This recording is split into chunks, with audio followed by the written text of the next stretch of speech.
안성환의 시사야.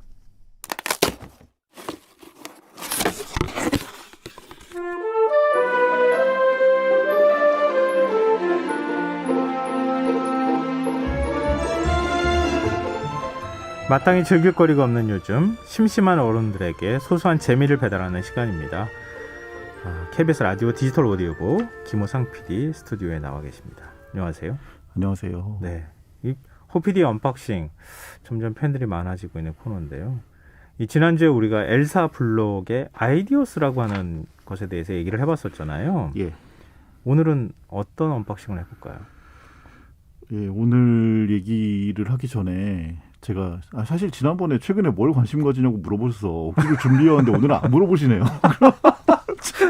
진행자가 혹시 이렇게... 놀라셔서 아니 출연해서 첫 말을 띄자마자 이렇게 진행자를 웃기시면 어떡합니까? 지난번에 이제 제가 딱 그때 되게 많이 약간 개인적으로 반성을 했어요. 내가 요새 소소한 재미가 없구나 생각을 하면서 그간 이제 소소한 재미를 만들려고 되게 노력해서 오늘은 벼르고 준비를 해왔는데. 그럼 다시 하죠. 네.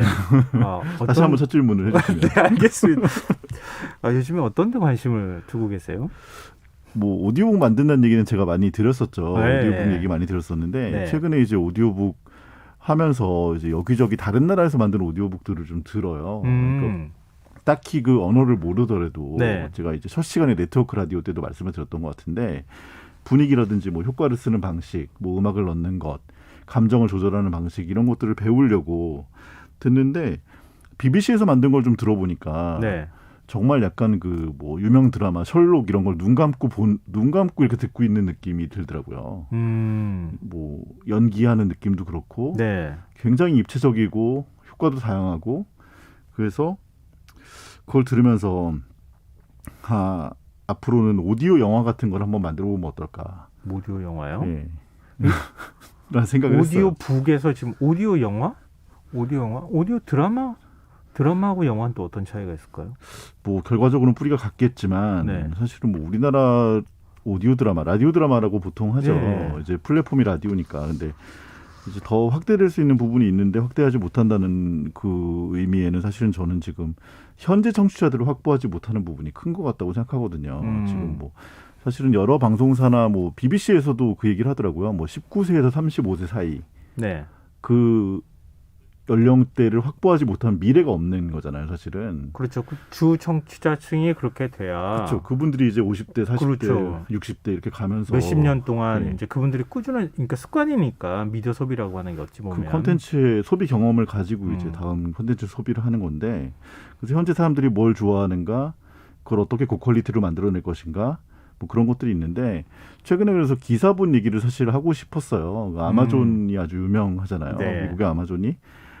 지난 1월에 이제 오디오 팟캐스트 시장에 본격적으로 진출을 했다고 하더라고요. 그래서 뭐 몇만 개의 팟캐스트를 보유하면서 이렇게 앞으로 나가겠다고 하는데 그 기반에는 이제 드라마적인 미국에서도 그 오디오 드라마 관련된 콘텐츠를 전문적으로 만드는 원더리라는 제작사가 있더라고요. 그 제작사가 이제 뭐 약간 장르물을 만드는 거죠. 뭐 추리물이나 뭐 범죄 수사물 네. 뭐 이런 것들을 만들어서 뭐 원더리는 우리나라에서도 판권 제휴에서 제작했던 닥터데스라는 시리즈가 아주 유명한 그런 곳인데 여기서 하는 것들이 드라마나 교양 프로그램에 스토리텔링을 넣고 효과나 극적 효과 같은 것들 넣고 흥미를 유발할 수 있는 장치를 넣어서 아주 뭐 인기를 끌었는데 아마존이 이 회사를 3억 달러 정도에 샀다고 하더라고요. 3억 달러요? 거의 한 3천억이 넘는 3천억 넘는 돈이죠. 돈이네요. 그래서 이런 오디오 시장 같은 저희가 뭐 라디오 프로그램 만들고 있고 진행하고 계시지만 네. 우리나라의 움직임에 비해서는 세계의 움직임이 상당히 빠르구나라는 생각도 들고. 근데 지금 오디오북을 만들거나 오디오 드라마나 이런 쪽에서 보면 우리나라가 그렇게 뒤처지는 거예요? 아니면 어때요?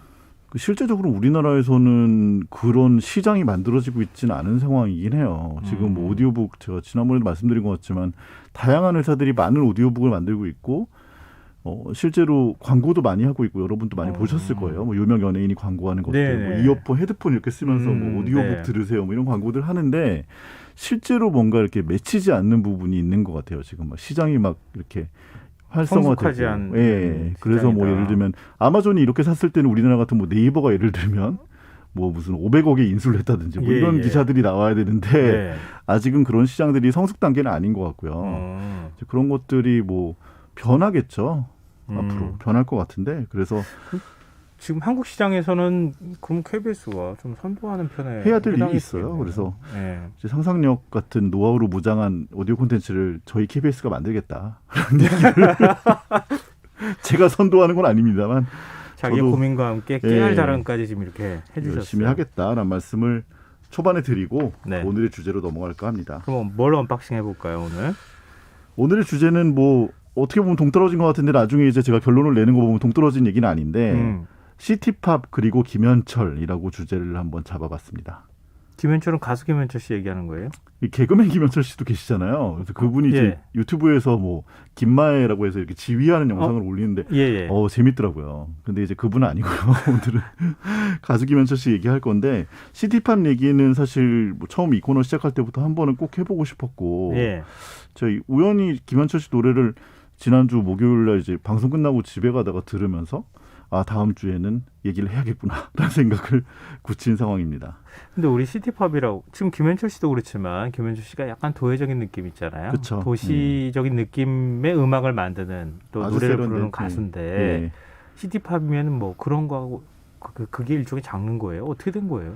사실 뭐 장르 자체가 뭐 예를 들면 뭐 발라드라든지 뭐 힙합이라든지 뭐 무슨 뭐 라운지라든지 이런 장르로 규정된 거라고 하긴 좀 어렵긴 해요. 시티팝이라는 게. 그래서 시티팝 카테고리가 따로 뭐 무슨 스포티파이나 애플 뮤직에 있는 건 아닌데 뭐 장르적인 특성으로 굳이 보자면 뭐 아까 말씀하신 것처럼 도시적인 음악인 거죠. 도시의 어떤 낭만, 불빛, 뭐 인생 허무함, 그리고 한없이 가벼운 정서, 뭐 차를 타고 달리는 드라이브 뮤직, 뭐 이런 식의 약간 설레임, 두근두근. 뭐 이런 식이 약간 그 형용사로 표현되는 것 같아요. 음악적 특징 자체가.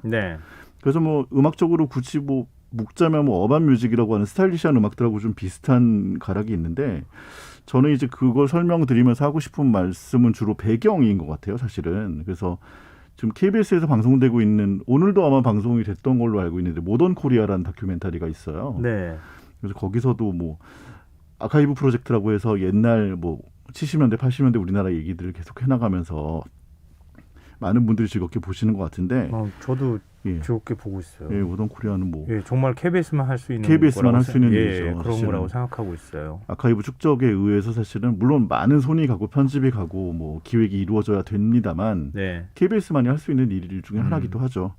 근데 이제 뭐 플랫폼이 계속 다양화되고 자본이 집중화되고 그렇다 보니까 이제 휘발성 콘텐츠나 뭐 극도로 압축되고 자극적인 콘텐츠들이 계속 인기를 얻는데 그 대척점에 있는 것들이 뭐 모던 코리아도 그렇지만 뭐 시티팝도 사실은 뭔가 레트로나 과거에 대한 향수 그리고 좀 더 사람답다고 하면 좀 뭐하지만 인간에 대한 생각들 좀 더 뭐 불멍이나 제가 그때도 말씀드렸죠. 그런 것처럼 뭔가 내가 내 머리로 생각할 수 있는 시간을 많이 가지고 싶고 낭만적인 생각들을 하고 싶다. 이런 거에서 약간 시티팝에 대한 관심이 작년 올해 굉장히 높아진 것도 사실입니다. 그럼 이게 레트로 열풍하고 관계가 있는 거예요?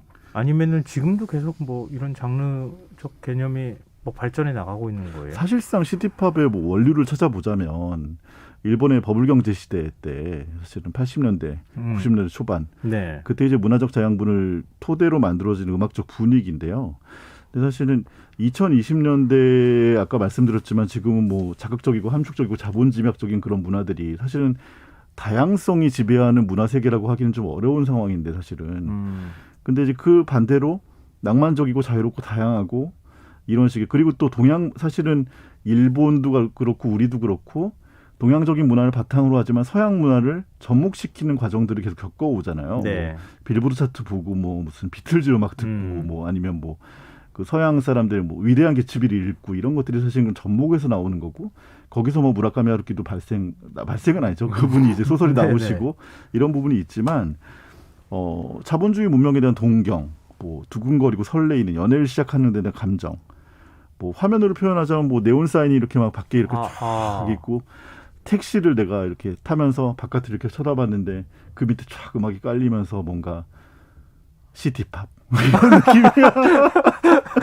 아, 설명하기 되게 애매해가지고 지금. 사실 그래서 저도 아니 그 말씀하신 지난번에 영화 얘기해 주셨잖아요. 네. 그러니까 홍콩 영화 우리가 한때 그쵸, 한창 예, 좋아했던 중경삼님 중경삼님이나 뭐 예. 이런 것들 예. 그런 느낌하고 약간 그 일맥상통하는 부분이 색채나 있어요. 그 예. 분위기나 이런 느낌하고 비슷하구나 이런 생각이 맞아요. 들었어요.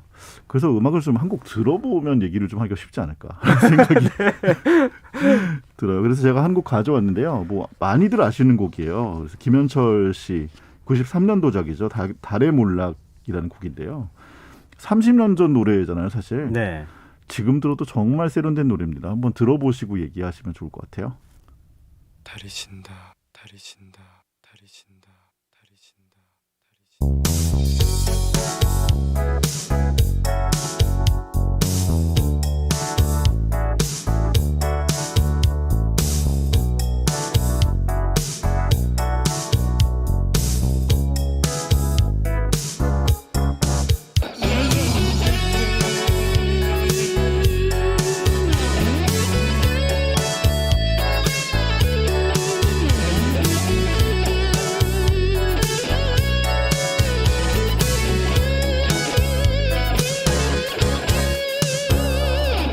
나를 처음 만났을 때도 그녀는 나에게 말했지 탐스럽고 이쁜 저 이쁜 달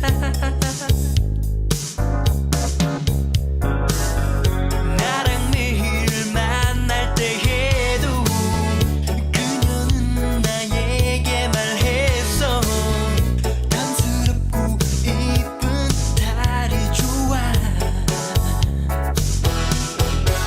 그녀가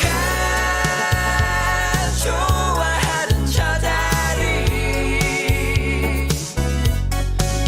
그녀가 사랑하는 저 달이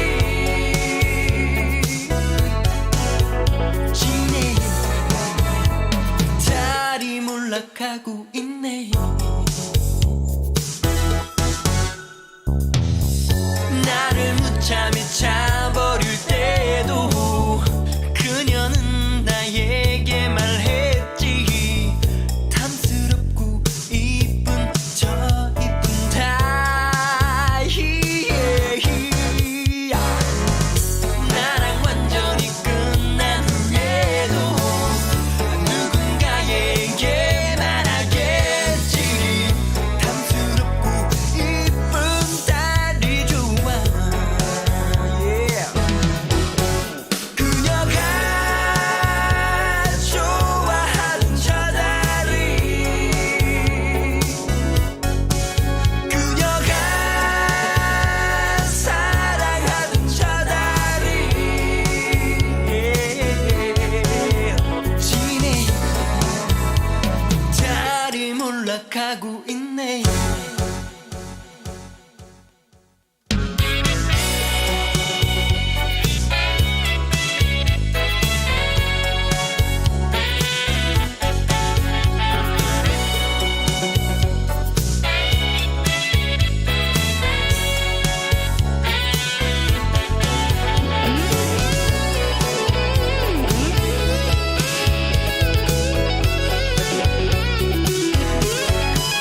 그녀가 좋아하던 저 달이 그녀가 사랑하던 저 달이 지네 달이 몰락하고 있네 그녀가 좋아하던 저 달이 그녀가 사랑하던 저 달이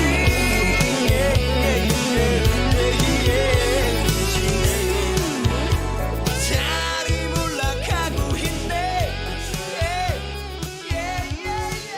그녀가 나도 그녀를 잊을 수 있다.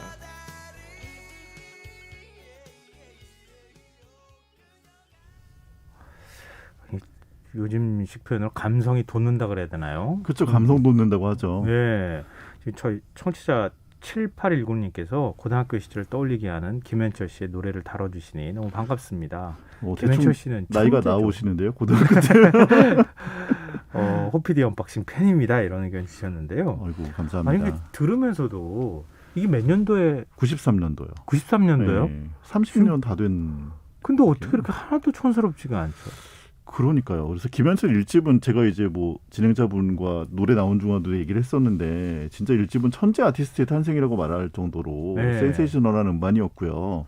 그때 뭐 1집에 오랜만에라는 곡이 있었고 뭐 동네 뭐 춘천 가는 기차 네. 뭐 이런 곡들이 있었는데 89년 데뷔했더라고요. 싱어송라이터 김현철 씨. 근데 춘천 가는 기차는 지금도 라디오에서 엄청 나오고 저는 이 춘천 가는 기차 노래 때문에 춘천을 엄청 갔어요. 들으면서 그때 약간 춘천을 가면 로망이 있었죠. 로망이 춘천에 있었죠. 대한. 네, 그리고 그 기차 타고 이렇게 그때는 뭐 그때라고 하니까 좀 그렇지만 어쨌든 다양한 기차가 있었잖아요. 되게 그 창문 열고 다니는 통일호 열차가 있었던 시절이었죠. 통일호 열차 있었던 시절. 근데 지금 들어도 정말 너무나 세련된 음악 스타일이고요. 그리고 저는 굉장히 또 그런 게 가사도 굉장히 세련됐어요. 본인이 가사 쓰시는 분이지만 노래의 제목을 적어는 센스 같은 거.